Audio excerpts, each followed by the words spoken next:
At least one university professor is insisting that a major cultural shift needs to take place to change people's attitudes towards sexual harassment. The comments from the university director of the Institute for Gender and Development Studies at the University of the West Indies come a day after the House of Representatives passed the Sexual Harassment Bill. Vashon Brown has more.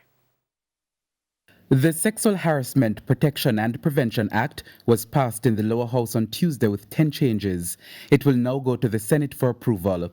University Director of the Institute for Gender and Development Studies at the University of the West Indies Mona campus, Professor Opal Palmer-Adisa, argues that a major cultural shift will now need to take place. There's been so much, for want of a better word, a kind of lackadaisical attitude about what sexual harassment is, and no, me just like her or whatever. So it is going to require a cultural shift. For it to be unrolled and to be effective, there has to be education at all levels of the society that gears to the specific constituency we see. For me, I think one of the biggest educational factor will be the schools.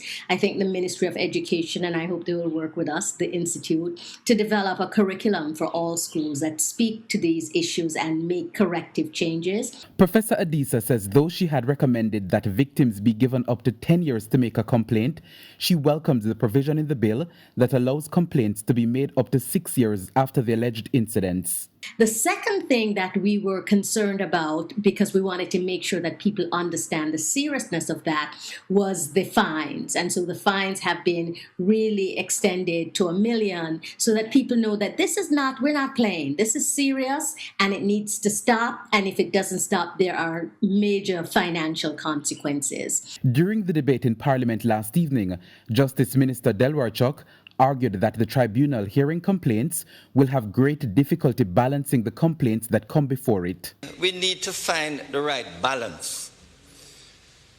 And sure, Madam Speaker, there's no reason why any employer or any man should be slapping a woman on her bottom or on her chest. So that is the extreme. But we cannot ignore, Madam Speaker, where an affectionate touch on the shoulder or on the elbow or a squeeze of the hand is deemed to be sexual harassment. So we have to be careful in finding the balance between an affectionate touch and an inappropriate slap.